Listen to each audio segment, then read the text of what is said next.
Hola, ¿qué tal? Buenas tardes. Vamos a esperar unos minutos de cortesía e iniciaremos el webinar. Un segundo, unos minutos.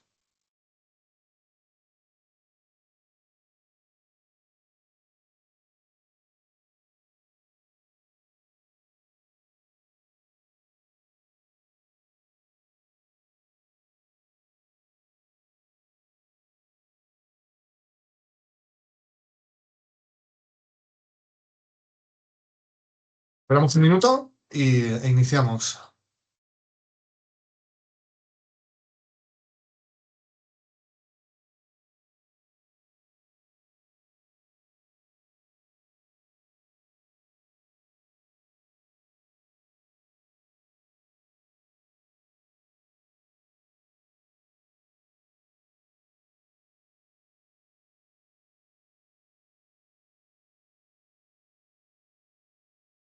Un minuto.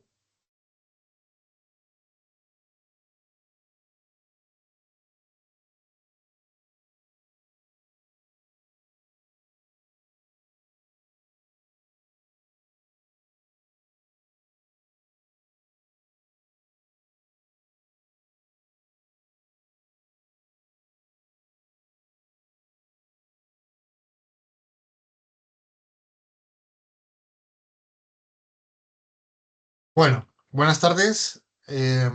Vamos a hacer hoy un pequeño webinar que considero necesario para resumir y aclarar algunas cuestiones que la semana pasada pudimos trabajar en nuestro congreso con los principales despachos de abogados y con los principales responsables de la ley antifraude ahora mismo en la agencia tributaria. Sin más, vamos a comenzar. Para los que aún no nos conocéis, sabéis que nosotros en leyantifraude.com lideramos la homologación y la certificación privada de software de ley antifraude. Llevamos más de 350 software que trabajan con nosotros y en este sentido, pues somos auditores CISA y peritos judiciales. Trabajamos mucho para abogados, para juicios, donde a lo mejor la implantación de un RP ha fracasado y nosotros participamos. Pero sobre todo, el tema que nos lleva hoy es el tema de la ley antifraude. Quiero que sepáis además que nosotros lideramos otras auditorías en España. Somos el principal auditor de la agencia tributaria en digitalización certificada de facturas. Esto del escanear facturas en papel y poder destruirlo. Curiosamente, esta homologación sí que tiene una certificación oficial de la agencia tributaria. Hay un listado de soluciones que se incluyen en esta homologación. Llevamos otros temas como software de clínicas privadas, su homologación y sobre todo la 27001 y alguna otra que es clave cada día más para las empresas de desarrollo. Sin más, quiero un poco empezar con las conclusiones que hemos extraído y que nos gustaría subrayar en este webinar. La primera de las conclusiones, y yo creo que quedó claro en las conversaciones con la agencia tributaria, sin ir más allá, es el aplazamiento no implica ningún cambio más de momento. Es decir, implica que la empresa de desarrollo tiene que seguir comercializando su software adaptado a Verifactu, es decir, cuando venda un nuevo producto, este producto tiene que ir con Verifactu sí o sí, no hay opción, y el obligado tributario tiene que usarlo con Verifactu. No puede decidir, oye, pues yo elegiré si lo activo o no lo activo. Eso no se puede, es ilegal. Obviamente, si además ya la empresa ha comenzado a comunicar XML de alta y XML de anulación, o ha utilizado en la modalidad no Verifactu, tampoco puede desconectarlo y decir, oye, fabricante, desconéctamelo. No, esto es ilegal a día de hoy. Pero una de las novedades que se trabajaron en el Congreso es que se plantea flexibilizar para el obligado tributario que de alguna manera pueda elegir o no un software que está no adaptado o adaptado. Y además, de cara al fabricante, que esta es para mí la gran novedad, es que a partir de que salga esta novedad, aún no se puede, se va a lanzar por la agencia tributaria, pero aún no ha sido comunicada, el fabricante podrá seguir vendiendo su software no adaptado a Verifactu. Esta es la gran novedad para mí. Claro, esto muchos de vosotros podréis decir, ostras, se está premiando al que no ha adaptado su software a Verifactu. No exactamente, porque lo que dice la agencia tributaria que va a publicar es que el proveedor tiene la obligación de ofrecer las dos soluciones, adaptada y no adaptada. No puede decidir, oye, yo solo comercializo una no adaptada y no tengo ninguna adaptada. Eso no puede, no va a poder ser. Lo que dará la opción con esta novedad que aún no se ha materializado, cuando se publique, todo parece indicar que va a ser que el proveedor, el fabricante del software, podrá elegir, podrá ofrecer la no adaptada. Ese es el gran cambio. Pero tendrá que seguir ofreciendo la adaptada. No puede vender si no tiene una solución adaptada, para que nos entendamos, ¿no? Creo que me he explicado. Es importante esta conclusión, muy importante. La segunda conclusión que vimos la semana pasada en el Congreso es la cantidad de errores que está viendo la agencia tributaria. O sea, esto para mí me parece gravísimo, ¿no? O sea, las comunicaciones de Verifactu están generando miles y miles de errores, donde a veces los errores son muy lógicos y muy básicos. De hecho, hablábamos también de que muchas veces se está comunicando facturas reales al entorno pre. Sabéis que esto está prohibido también. Entonces, a mí me llama mucho la atención porque de alguna manera nosotros en nuestras auditorías y en nuestros asesoramientos, nuestros clientes, nuestros 350 software que trabajan con nosotros, tienen que superar un test de Verifactu que nosotros hemos diseñado. Este test no lo pasa ninguna empresa a la primera. A la primera. A veces un detallito, ¿no? Pues, oye, esta factura tiene un destinatario no nacional, entonces el campo ID type del XML, a veces son detalles, pero no lo pasan a la primera. Cuando lo pasan, podemos garantizar que nuestros clientes tienen el 99,999 de éxito en sus comunicaciones. Esto es muy importante porque, como siempre decimos, y lo hemos hablado con la agencia tributaria, donde se va a poner el foco, obviamente, en primer lugar es qué software están provocando errores de comunicación. Porque errores de comunicación significa que su Verifactum no está cumpliendo, entre otras cosas, las validaciones que la propia agencia tributaria ha publicado. Y son más de 60 y algo. Entonces, esto es muy importante. O sea, esto me pareció increíble, ¿no? Que algo que nosotros dábamos por hecho, que era el menor de los problemas, ¿no? Que es un formato y punto. No. Pues bueno, esto lo tenemos que recordar que si lo trabajáis con nosotros, podemos llegar a tasas de éxito muy altas. Otra de las conclusiones muy, muy importantes que trabajamos con la agencia tributaria era el tema de qué diferencia hay entre Verifactu y la ley antifraude. Esto algunos lo tenéis muy superado, pero otros no, ¿eh? Muchísimos no. A día de hoy nos siguen preguntando. La ley antifraude es un tema muy amplio, luego lo vamos a revisar. Y Verifactu es solo una pieza de toda la ley. Es decir, la ley antifraude comprende y afecta a todos los procesos de facturación, todos los procesos de prefacturación, albaranes, pedidos de venta, facturas borrador, facturas pro forma en restaurantes pre-tickets. Afecta a todos los procesos que llevan a asientos de contabilidad. Ojo con esto. Afecta a la contabilidad y afecta a lo que la agencia tributaria denomina gestión, en su palabra más amplia. Stocks, movimientos de almacén, pagos, albaranes, recursos humanos. Todo esto es sancionable. Por eso nosotros, ¿qué hemos hecho? En leyantifraude.com tenemos 230 controles que revisamos de todos los software. Y Verifactu es solo un subconjunto de esos 230. Esto es fundamental y esto responde a alguna pregunta que a veces nos habéis hecho. ¿Yo hago Verifactu? ¿Puedo ser sancionado? Claro que sí. Tú puedes hacer Verifactu perfectamente. Pero si tú no cumples o no proteges adecuadamente en temas de conservación, integridad, etcétera, etcétera, tenemos un problema. Podéis ser sancionados. ¿De acuerdo? Esta conclusión es sumamente importante. porque influye en todos los RPs que nosotros llevamos. La cuarta conclusión, perdón, que se nos ha repetido esto. La siguiente conclusión, muy también, perdón, no, sí, correcto. Sí, se me ha juntado, ¿no? Eh, una de las conclusiones, bueno, la cuarta era que todo esto es sancionable. Y la quinta es, oye, yo voy por el sí, por el suministro inmediato de información del IVA, me olvido, porque como no me afecta a Verifactu, obviamente, aplicando la lógica del punto 3 y punto 4 que hemos visto, no es suficiente con comunicar con el sí. La ley antifraude aplica a todo software. La exclusión del sí es solo del reglamento Verifactu, de la orden ministerial y el Real Decreto y las FAC relacionadas con Verifactu, no del resto de la ley antifraude, que por cierto, no lo he dicho, está en vigor desde octubre de 2021. De hecho, ya han habido sanciones por software que desde 2021 ha permitido caja B o facturación en paralelo o hacer desaparecer ventas.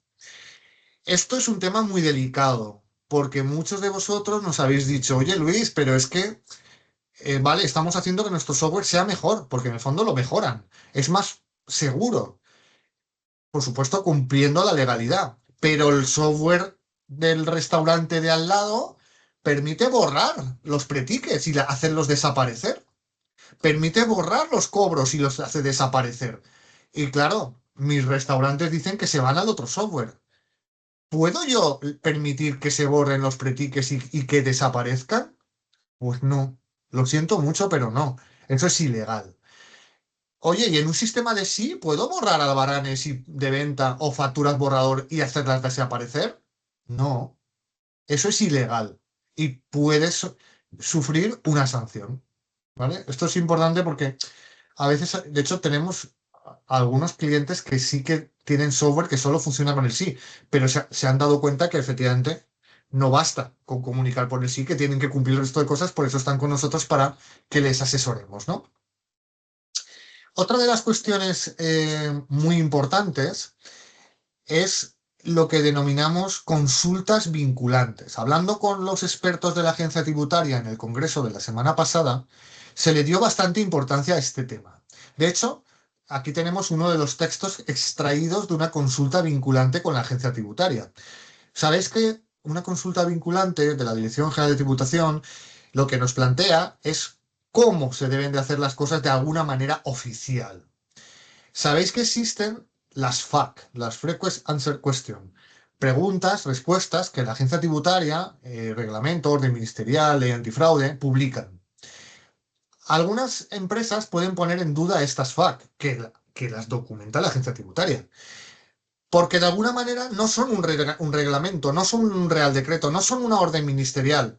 Ya, pero estas FAQ nos indican claramente lo que la agencia tributaria está esperando de los software que estáis fabricando o que estáis usando como obligados tributarios. ¿Por qué? Porque la ley, como todas muchas leyes, tienen grises. Hay cosas que son clarísimas. Hoy hablaba con un cliente, ¿no? Me dice, oye, yo tengo que guardar el histórico de declaraciones responsables. ¿Y dónde lo tengo que guardar? Pues, claro, de esa pregunta hay una parte que es oficial en la orden ministerial y hay otra parte de esa pregunta que se responde viendo las FAQ. Ah, pero eso no es obligatorio ya, pero si te lo está diciendo en la FAQ, pues a lo mejor hay que hacerle caso, digo yo, a la agencia tributaria, ¿no? Entonces, las consultas vinculantes tienen un carácter mucho mayor. Esto hay que cumplirlo sí o sí. Si os fijáis, aquí dice, oye, ¿qué es esto de la transacción? ¿Qué es esto de que la ley antifraude dice que tenemos que proteger las transacciones de la contabilidad, gestión y facturación? ¿Qué es esto de una transacción? Aquí lo dice, ¿no? Transacción, perdón, creo que lo tenía mejor subrayado aquí. Transacción, cualquier anotación contable en los libros de contabilidad. Claro, la ley antifraude me pide, y de hecho dice que será sancionable aquel software cuyas transacciones sean alteradas. Claro, si yo he hecho un asiento contable, yo no tengo libertad para poder modificarlo si ya lo he registrado. Eso es lo que nos viene a decir aquí. Si os fijáis, luego continúa. Dice, y en la facturación se hará cualquier operación de entrega de bienes. Aquí lo entendemos todos bastante bien, mejor. Pero ahora viene la tercera parte, ¿no? Dice, y además, temas como gestión de stocks, obviamente movimientos de almacén, entrada-salida, pedidos, gestión de albaranes, gestión de pagos y cobros, fijaros, ¿no? Gestión financiera, gestión de personal. Y esto es independiente de Verifactu, esto no tiene nada que ver con Verifactu. Por eso nosotros en nuestros 230 controles tenemos controles muy específicos para proteger toda esta información y no solo lo tenemos, sino explicamos cómo se debe de hacer. ¿Vale? Creo que esto ha quedado es importantísimo. Quedarse con la idea de que, oye, yo tengo, por ejemplo, algunas empresas de software me dicen, no, yo es que lo subcontratado con tal API, Verifactu, ya estoy tranquilo. No, grave error. ¿Vale? Continuamos un poquito con las conclusiones. Lo hemos hablado, Verifactu es solo una parte sancionable. Os pueden sancionar por todo el resto de la ley. Aquí se abrió un debate, ¿no? Porque la agencia tributaria decía, bueno, a ver, nosotros se tiene que demostrar la intención. Ya, se puede mostrar la intención o la falta de seguridad del sistema. De hecho, cuando luego pasamos al turno de abogados, estoy adelantando alguna cosa, pero me viene a la mente, uno de los expertos abogados decía, la agencia, me quedé con la frase, ¿no? La agencia tributaria va a ir a por todas. Obvio que va a ir a por todas, porque las sanciones son ejemplarizantes. Se busca que el software de facturación sea un búnker, blindado, no permita hacer algo que le oculte lo más mínimo a la agencia tributaria. ¿Vale? Entonces, este tema yo creo que es importantísimo, lo tengamos siempre en mente. De hecho, era una de las conclusiones 9, ¿no? La agencia tributaria utilizó la palabra punitivo y disuasorio. Claro, sí que debe haber culpabilidad, pero vamos, la culpabilidad se extrae también de la negligencia. Oiga usted, ha hecho un software que permite hacer desaparecer los cobros y los pagos y la prefacturación. Aquí se puede borrar todo y desaparece. Por eso se valoró también en el debate la proactividad. Esa proactividad nosotros la garantizamos con las medidas que le recomendamos a nuestros clientes en leyantifraude.com, ¿no? La frase fue muy definitiva. La EAT irá a por todas. Yo creo que esta frase a mí me deja, yo la anoté, simplemente para que tengamos siempre en mente esto, ¿no? La otra conclusión que la agencia tributaria nos planteaba era, oye, perdón que esta palabra está mal escrita, utilicemos o utilicen las empresas de desarrollo este periodo de aplazamiento como una oportunidad. De hecho, algunos clientes lo están haciendo así. También tengo que decir, algún otro ha dicho, Luis, esto me ha hundido, porque yo esperaba el 1 de enero para lanzar una campaña de adquisición de nuevos clientes, ta, ta, ta. Pues bien, es verdad. Ahora, de alguna manera, también podéis contar con expertos como leyantifraude.com que durante estos 10 meses que quedan podamos llegar a unas metas con muchas más garantías. Teníamos clientes y también posibles clientes que nos decían, Luis, no llego, no llego, me queda un mes, no llego. Ahora tienes 10 meses. Nosotros firmamos colaboraciones o como de 12 meses. 12 meses porque consideramos que llevar nuestros 230 controles a cabo no se hace en un mes. Cuesta un poco. Son cuestiones completamente lógicas. Estos 230 controles que os estoy hablando están extraídos de la experiencia que hemos tenido con estos 350 software, de llevar más de 4.000 horas analizando software de facturación, y os puedo jurar que lo he visto todo. Difícil es que algo me pueda ya sorprender. Y además de nuestras conversaciones con la agencia tributaria y obviamente el cumplimiento de la orden ministerial, Real Decreto, FAC y otros temas de la agencia tributaria. ¿Ok? Yo creo que tenéis 10 meses, tenéis que hacer un plan de despliegue potente y tenéis que, vamos, yo tendría claro si fuera un fabricante de software, contratar a una empresa que supervise el cumplimiento de toda esta compleja ley, ¿no? Por otro lado, cuidadito con que el fabricante colabore a día de hoy en desconectar un Verifactu. Esto no es legal. O sea, podéis hacerlo, podéis meteros en el riesgo, como se dice, apetito al riesgo, pero el fabricante ahora mismo no puede ser colaborador necesario en la desconexión de un Verifactu que está comunicando. Al menos hasta que se publiquen las novedades. A día de hoy no se puede hacer. Si lo habéis hecho, si la agencia tributaria pone el ojo y dice, ¿por qué ha parado esto de comunicar? Podríais tener una inspección. Porque ahora mismo, si alguien está en peligro, no es el obligado tributario. Eso es un poco también lo que se extrajo. Ahora está en peligro el fabricante. El obligado tributario se le está aplazando esta responsabilidad. ¿Ok? De hecho, también se trata a veces que es difícil plantear ahora mismo una demanda de la agencia tributaria, una denuncia al obligado tributario, pero no es tan difícil de cara al fabricante. ¿Vale? Perfecto. Continuamos. Otra de las conclusiones. ¿Hasta qué punto se sancionará un pequeño fallo, no? Pues bueno, como hemos hablado y se trató con los expertos de la agencia tributaria, se puso encima de la mesa, se busca la proactividad. Oye, yo he estado de la mano de leyantifraude.com, he estado trabajando un año, tengo un informe de 150 páginas o 200 donde control a control yo me he preocupado de cumplirlo. Más garantías que eso no pueden ser. No, mire, es que las facturas N2, no sujetas N2, se nos olvida el campo o lo hemos corregido y ya está. Obviamente eso es un error puntual, ¿no? ¿Vale? Entonces, eh, cuando algún cliente trabaja con nosotros y me dice, tengo subcontratado a esta API Verifactu, nosotros siempre le decimos, solicítale un informe independiente. Porque por mucha marca, mucho nombre que tenga, ¿cómo sabemos y qué responsabilidad tiene en el caso de que esa API no haga las cosas bien en mi nombre? Porque de alguna manera me está representando a mí, ya no solo a mí, sino a todos mis obligados tributarios. ¿Vale? Esto es importante. Que hayan contratos, de hecho nuestros clientes en la zona privada de nuestra web tienen un documento con una serie de cláusulas que le decimos, le exijan a la API externa. Que vaya por delante que yo siempre recomiendo una API externa, ¿eh? Otro tema peliagudo, comprometido, difícil de entender y aceptar, etcétera, etcétera, etcétera, era el tema de la fecha de una factura. En España lo hemos llamado de todas las maneras. Fecha factura, fecha de creación, fecha de emisión, fecha de expedición, fecha de...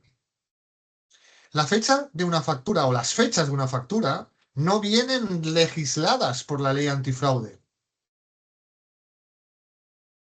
¿Por qué hay que meterse?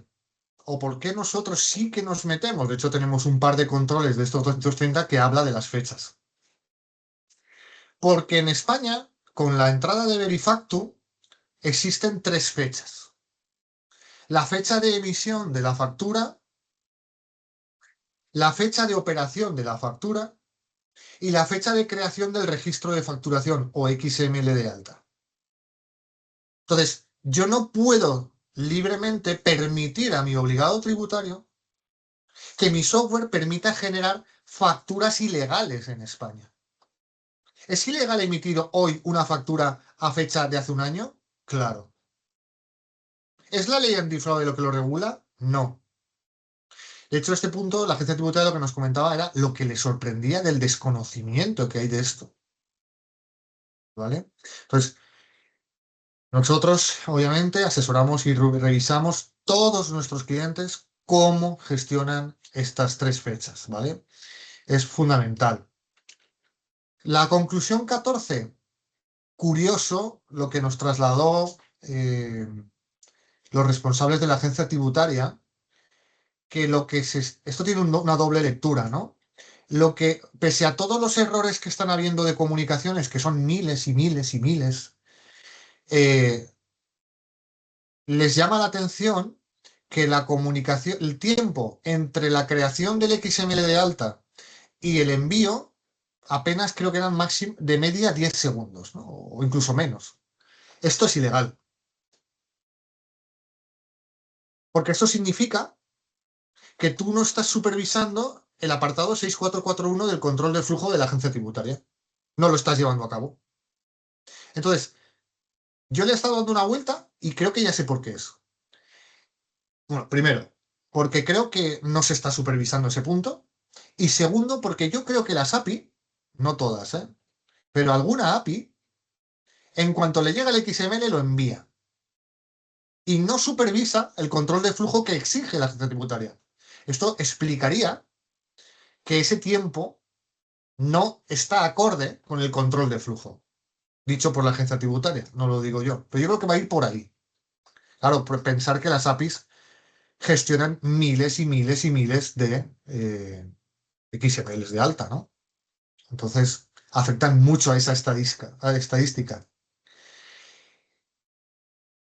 La conclusión 15 iría en la línea de la no conservación trazabilidad de elementos prefacturables y su vinculación será objeto de sanción. Claro, lógicamente. ¿Tiene que ver esto con Verifactu? Nada. ¿Tiene que ver esto con el reglamento de la orden ministerial, Real Decreto de Verifactu? Nada. ¿Es sancionable? Por supuesto. Claro, ¿por qué? ¿Por qué? Esto salió en el debate. ¿Cómo se hace fraude en España? Caja B, facturación en paralelo. Voy a poner siempre pongo ese ejemplo, ¿no? Yo me voy a un restaurante, voy a pagar, me dan una cosa que parece una factura, pero pone pre-ticket. Yo lo pago, van al software, borran el pre-ticket, se acabó. Desapareció. Ya no sabemos qué ha habido ahí. Este es un tema delicadísimo, delicadísimo y además complejo. Nosotros tenemos, creo que son 6 controles para implementar esto, más allá de otros controles como copias de seguridad y otras cuestiones. Pero directamente aplicable 6. También salió este tema, ¿no? Y fue una de las conclusiones importantes. Otra de las conclusiones muy importantes que salió, ya no solo con la agencia tributaria, sino con los abogados que tuvimos en el segundo debate, gracias desde aquí a Écija, a BDO y a Ejaso ETL, entre otros, eh, algunas empresas me han dicho, oye, yo no voy a controlar Verifactu ni la comunicación ni nada, que sea el obligado tributario el que lo haga. Yo que me lo firme por contrato, que él se va a preocupar de esto, de esto, de esto, de esto, y yo no me responsabilizo. Eso es ilegal. Porque la ley, la orden ministerial y el Real Decreto afecta, por un lado, directamente al fabricante. ¿Cómo? En su perímetro, en el perímetro del SIF. Entonces, no, yo subcontrato a la API, yo me olvido. No, no. La API es un componente secundario de tu SIF, de tu SIF, de tu perímetro. No, yo es que permito eliminar el QR. El usuario se puede diseñar la factura con el Crystal Report o como se llame. Se quita el QR y yo no me entero, pero le he dicho por contrato que me lo firme, ¿eh? Pues lo siento mucho. ¿Está el código QR especificado como responsabilidad del fabricante? Sí. Luego tú podrás llevar a juicio al cliente si es que lo ha hecho él, ¿vale? Pero esto ya será otro tema. De hecho, dentro de las responsabilidades también salió con los abogados y con el tema del open source, ¿no? Oye, ¿qué pasa si utilizo un plugin de un tercero? Oye, ¿qué pasa si el cliente tiene acceso al código fuente? ¿Puedo poner que yo me olvido de las responsabilidades y que sea el cliente el responsable? No, no. Tú podrás luego tomar las decisiones y las iniciativas legales que quieras contra el cliente que ha modificado el código fuente, pero el primer sancionador eres tú, ¿vale? Porque el open source, perdón, la responsabilidad es del fabricante. De hecho, salió el debate, creo que viene ahora como conclusión, y si no lo adelanto, no pasa nada. Oye, la típica empresa, tengo clientes, empresas de transporte urgente, por ejemplo, tengo varias, muy conocidas algunas, que tienen el software contratado a una empresa de informática que se lo hace, pero el software es de ella. ¿De quién es la responsabilidad ahí? De la empresa de transporte urgente. Es el propietario del activo, es el que está dando las instrucciones al fabricante de software, que le hace una medida para él. De todas formas, estos temas son complejos y hay que mirarlos uno a uno. ¿Vale? Por ejemplo, para mí me parece fundamental la detección de cualquier cambio en el código fuente. Hay técnicas para hacer esto. ¿Ok? Ese tema también salió, el tema de la detección de modificaciones del código fuente. Es verdad que algunos fabricantes que asistieron al debate dijeron la complejidad para hacer esto. Sí, estoy de acuerdo. Lamentablemente, sí, es verdad. Otra de las conclusiones, perdón, esto se me ha repetido. La mera tenencia de software no adaptado podría ser sancionable. Esto ya lo sabíamos. Ahora, con la relajación de la nueva comunicación que va a hacer la agencia tributaria, esto ya tomará una importancia a partir del 1 de enero, ¿vale? De hecho, la tiene a partir del 1 de enero. ¿Puede ser el fabricante del software o el obligado tributario incurrir en una sanción penal? Sí. Hablábamos de si conscientemente se ha hecho funcionalidades de ocultación, alteración, se han utilizado para la contabilidad, para la gestión, ocultar, modificar registros ya registrados, etcétera, etcétera. Y decían los abogados, dependiendo de la gravedad. Sí, dependiendo de la gravedad. ¿Vale? Pero yo no me lo plantearía así. Al revés, lo que haría es, oye, vamos a contar con un experto que nos ayude a salir de este problema, ¿no? El obligado tributario podría llegar a demandar al fabricante, claro, obviamente. Esa fue otra de las conclusiones que con los legalistas obtuvimos, ¿no? Claro, si yo soy un obligado tributario, yo utilizo un software bastante conocido, por cierto. Si a mí me sancionan como obligado tributario, al día siguiente voy a demandar al fabricante de software. Y si hay 1.500 que utilizan mi software y sancionan a 1.500, los 1.500 te van a sancionar a ti. 300, 100, 80, me da igual, si el número ya es suficientemente importante. De hecho, tenéis una calculadora de sanciones en leyantifraude.com. Tenéis una calculadora. Ahí podéis ver la gravedad del asunto. De hecho, si nos vamos aquí no, perdón, que no lo encuentro, perdón, que van, un segundito.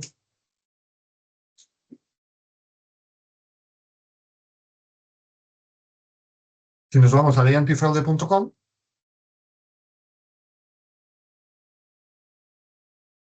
tenéis aquí la calculadora. Algunos votos ya lo sabéis. Pero si aquí ponemos básicamente, oye, yo un año, el primer año incumplo, tengo 80 instalaciones, pues vamos viendo que las cifras son un poquito importantes, ¿vale? Bueno, continuamos con los puntos, ¿vale? Esto es importante. Continuamos. Conclusión 22. Eh, Decían los abogados que al final, ¿cómo resolvemos todo esto? Pues obviamente con un asesoramiento y con una parte de contratos que se revisen de manera importante. Algunos de vosotros, algunos de mis clientes, de esos 350, ¿qué ocurre? Han llegado a mí sin contrato. No tenían ningún contrato firmado, ¿vale? Esto es lógico, ¿no? Importantísimo, lo tratamos en el debate, lo tratamos con los legalistas. ¿Qué ocurre con las actualizaciones? Claro, obviamente yo soy responsable como fabricante, soy responsable de las soluciones que yo estoy llevando a cabo o que estoy comercializando, que estoy obteniendo un beneficio económico. Esa es la clave. Si yo no obtengo beneficio económico y además he sido proactivo en otros temas, pero como esté obteniendo un beneficio económico, yo soy responsable de eso. Entonces, yo no puedo tolerar que un cliente, un obligado tributario o X obligados tributarios, no se actualicen mi versión mientras yo obtenga un beneficio. Salió el tema de, oye, pues que el fabricante, decía, creo que fue la agencia tributaria, me parece, que el fabricante le corte el acceso al software. Esto es impensable, ¿no? Porque esto nos llevaría a otras situaciones de conflicto. Entonces, este tema, de hecho, nosotros tenemos varios controles que van en esa línea, que supervisamos de todos los software. Otra de las cuestiones es el que hemos hablado, ¿no? Oye, porque sea una API conocida, no la contrates a ciegas. Habrá que comprobar que realmente ellos cumplen, ¿no? Pídeles un informe independiente. Por otro lado, muy, muy, muy importante. El artículo 16 de la orden ministerial dice que la revisión voluntaria puede fallar. O sea, la agencia tributaria contempla y permite que de alguna manera yo pueda fallar en la comunicación. Me refiero, oye, no tengo internet, ha caído la agencia tributaria, yo no puedo alcanzarlo. El servidor de la agencia tributaria, por la razón que sea. Eso se contempla, artículo 16 de la orden ministerial. Perfecto. Pero lo que no se contempla en ningún lugar, de hecho se rige por el artículo 9 del reglamento, del Real Decreto, es que el XML de alta lo tengo que crear siempre antes o al mismo tiempo que la propia factura. Oye, Luis, pero ¿esto qué implicaciones tiene? Pues tiene una implicación muy sencilla. Voy a poner un ejemplo. Hay muchos más, ¿eh? Pero voy a poner un ejemplo. Si la API, yo contrato una API que está en la nube, esta API, perdón, esta API crea el XML. Yo emito factura, la comunico y es la API la que crea el XML, la que se ocupa de todo. Si yo no tengo internet, yo no puedo emitir facturas. Hombre, Luis, pero eso quiere decir que yo tengo un restaurante, he instalado mi TPV y eh, no puedo comunicarlo. Pues sí, efectivamente quiere decir esto, que un restaurante que ya contrate un software TPV con una API, donde la API crea el XML y la API está en la nube, si el restaurante no tiene internet, no puede emitir facturas. Esto fue ampliamente consensuado con la propia agencia tributaria. ¿Vale? Continúo. El uso de código identificador puede llevar a que una factura se pueda deducir o no. Cuidadito con esto. Esto va a llegar. Si al final yo estoy utilizando un software ilegal o no estoy utilizando un software que cumple con la legalidad, podría ser que una factura incluso pueda no deducírmela. Un tema interesante. También la conclusión 28 es sobre errores en la factura o errores en los XML. Absolutamente diferente el trato. Los errores en la factura, claro, no es por la ley antifraude, pero lo hemos asumido un poco todos, ¿no? La factura sabemos que una vez emitida no puedo alterarla en los términos del Real Decreto 1619 de 2012, artículo 6. Claro. Y si tengo un error en el origen, me han rechazado un XML de Verifactu. ¿Por qué? Porque la factura original está mal. Por ejemplo, el formato del CIF del destinatario. ¿Dónde tengo que corregirlo? ¿Y cómo? Obviamente, las rectificativas toman una importancia brutal. Supongo que esto lo sabemos todos, pero me gustaría subrayarlo. Pero sin embargo, si lo que está mal es el XML, imaginémonos el campo que decía del IDType, ¿no? Oye, no he puesto bien el campo IDType. ¿La factura original está bien? Sí. Me la han rechazado porque el XML está mal.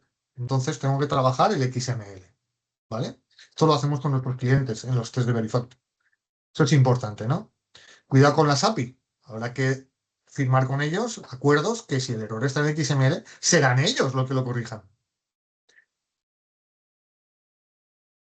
¿Vale? Por tanto, otro tema que salió especialmente con las APIs y con los expertos en software es que la calidad del dato es enorme.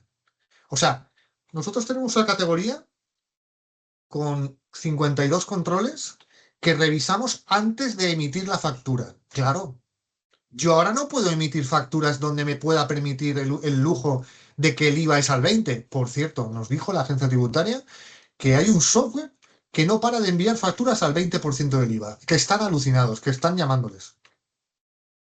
Vale, este a lo mejor es un ejemplo muy fácil, pero que esté correlacionado el IVA con el recargo de equivalencia ya no es tan fácil, ya no es tan trivial, ¿no? O que el formato del CIF o que el obligado tributario esté dado de alta en la agencia tributaria. Vemos que ya esto, o que si no es nacional, tiene que crearse los datos de una manera diferente. La calidad del dato es fundamental. Nosotros comprobamos y validamos con nuestros clientes que su software lo hace lo mejor posible que se puede hacer.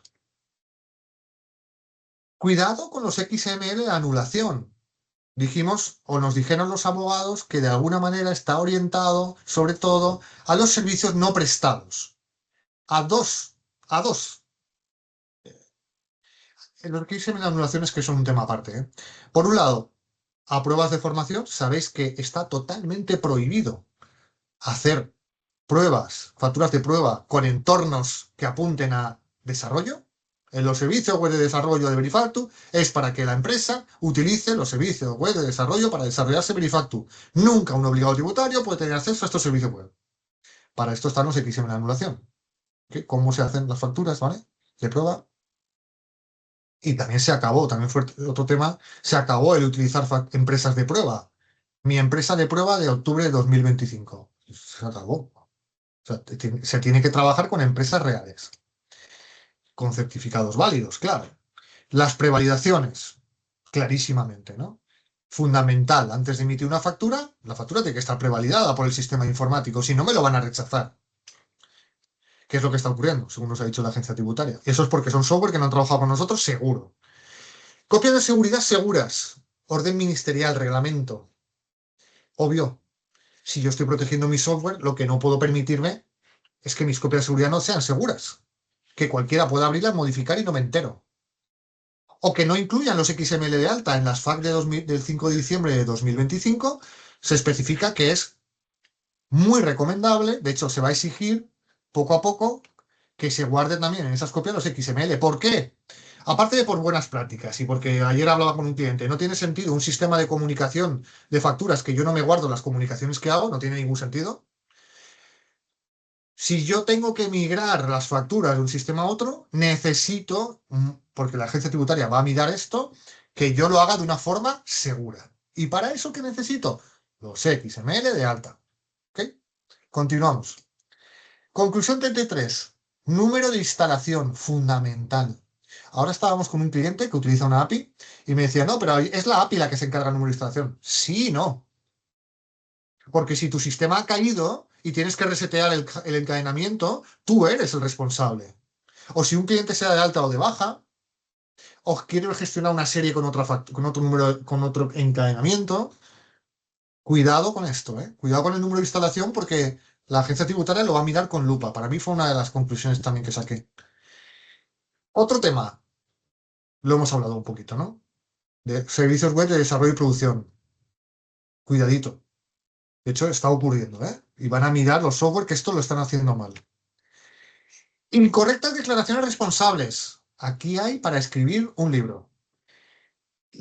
Grandes dudas. ¿Qué son componentes principales? ¿Qué son componentes secundarios? ¿De quién es responsable? Numeración. ¿Tiene que ver el encadenamiento, la número de instalación? ¿Tiene que ver el número de versión? Si yo modifico cualquier cosa de mi software de facturación y gestión, ¿tengo que modificar la declaración responsable? No, ya lo digo, no. Pero hay que hacerlo bien, ¿vale? Un cliente nos decía, oye, ¿dónde tengo que guardar el histórico? Pero es obligatorio. El histórico lo tienes que guardar y lo tienes que publicar. Altamente recomendable en las FAQ del 5 de diciembre de 2025. Incorrecta gestión de impuestos, lo hemos hablado.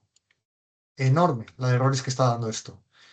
APIs colaboradoras con firma OT. Claro, las API son colaboradores sociales generalmente, pero tienen que firmar contratos con vuestros obligados tributarios. De alguna manera, tú te estás haciendo responsable de ponerle en contacto con una API. Si sale algo mal, tú vas a ser el responsable. Luego ya iremos a juicio y diremos que ha sido ello, ¿vale? Pero lo primero, la sanción va para ti. Importante. Lo hemos hablado antes. No, oye, yo permito emitir facturas sin tener comunicación, sin un certificado electrónico válido, con un timestamp de hace 3 meses. Esto, cuidado, ¿eh? Porque, no, es que me han dicho, me decía un experto de APIs, que obviamente no tenía la razón.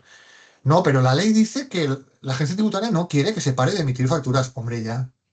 Pero no a cualquier precio. Lo que no puedo decir es, no, no, como la agencia tributaria dice que no se quiere parar de facturar, pues oiga, facture usted como le dé la gana, aunque no se comunique en meses. Esto no puede ser, ¿vale? De hecho, nosotros tenemos más de 10 controles que hablamos y tratamos temas que controlamos de las instalaciones. Bueno, más o menos 38, 40, si da igual el número. Yo creo que un poco la conclusión del Congreso, donde estábamos yo creo que todos alineados, abogados, APIs, agencia tributaria, es que estamos ante... De hecho, hubo una frase, ¿no? Jo, pues si las FAQ tienen ciento y pico páginas, es porque la ley no está tan clara, ¿no? Pues sí, la verdad. Si tienen que ir sacando constantemente aclaraciones, es porque la ley no está tan clara. La ley es muy compleja. Obviamente ha quedado claro que si cumplo Verifactu está bien, pero no estoy dentro del marco legal de manera exhaustiva. Tenemos un marco legal muy complejo, muy complicado.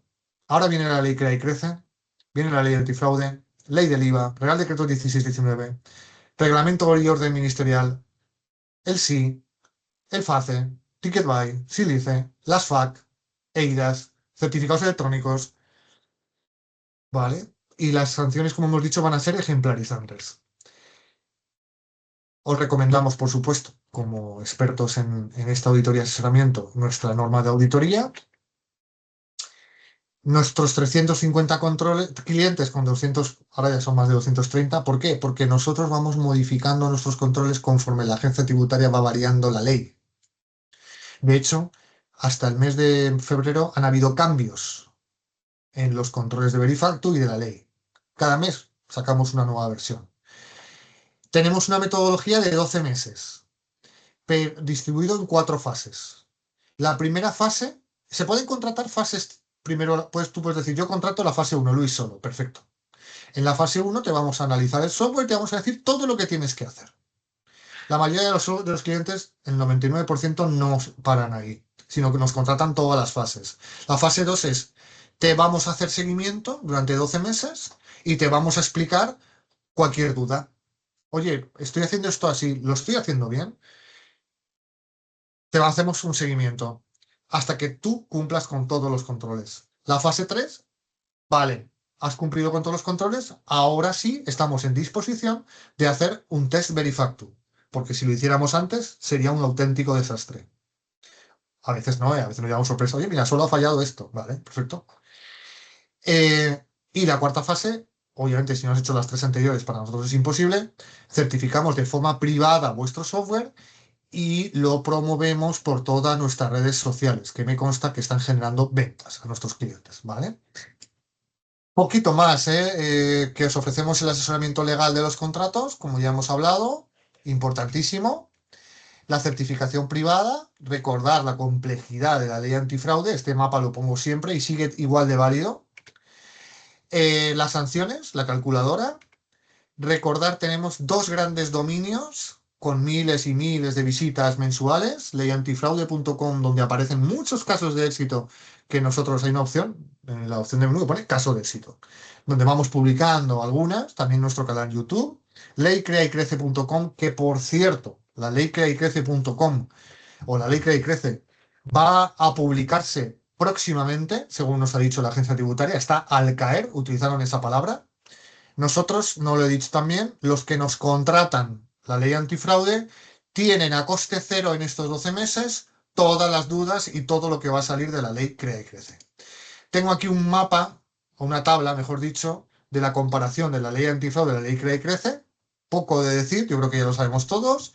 La ley Crea y Crece, esto lo tenía que haber cambiado, perdón, voy a poner aquí 2026 perdón, 2027. Entonces, básicamente, tenemos aquí que la ley antifraude y Verifactu son temas del Ministerio de Hacienda, aunque también el Ministerio de Hacienda está pilotando la ley Crea y Crece, ojo con esto. Tenemos que afecta a todas las facturas y empresarios de menos que no están adscritos al sí. Tenemos temas que buscan, sobre todo, evitar el fraude, muy compleja. Y luego nos viene la ley Crea y Crece que tiene que ver con VL, sobre todo yo pondría aquí VL, ¿no? El formato VL, pero que va a unir el cliente con el fabricante. ¿Ok? El pago, le emito la factura, recibo el pago a través de 2 modalidades, plataforma pública o privada. Como decía antes, en ley antifraude y ley Crea y Crece podéis encontrar muchísima información. Os esperamos en leyantifraude.com. Tenéis aquí nuestro correo electrónico, tenéis aquí nuestro teléfono y estaremos encantados, por supuesto, de atender cualquier duda, cualquier petición. Creo que estas conclusiones son importantes y ahora, pues bueno, un poco, nada, a vuestra disposición si queréis hacernos alguna pregunta, alguna cuestión, podéis hacerla por el chat por escrito o si queréis levantar alguna mano. Muchas gracias. Igual ya hemos dado tanta información, ¿no? Que ha quedado como muy claro, ¿no? Supongo. Eh, si esperamos un minutito, si alguien se anima, y si no, pues nada. Encantado de recibir vuestras preguntas. Sí, mandarnos quien queráis un poco alguna duda, también la podéis mandar por email, podemos ver la grabación y nada, vamos a estar todos muy, muy preparados para las novedades de la ley antifraude. Bueno, pues nada, llegamos al final. Gracias a todos, leyantifraude.com a vuestra disposición. Muchas gracias.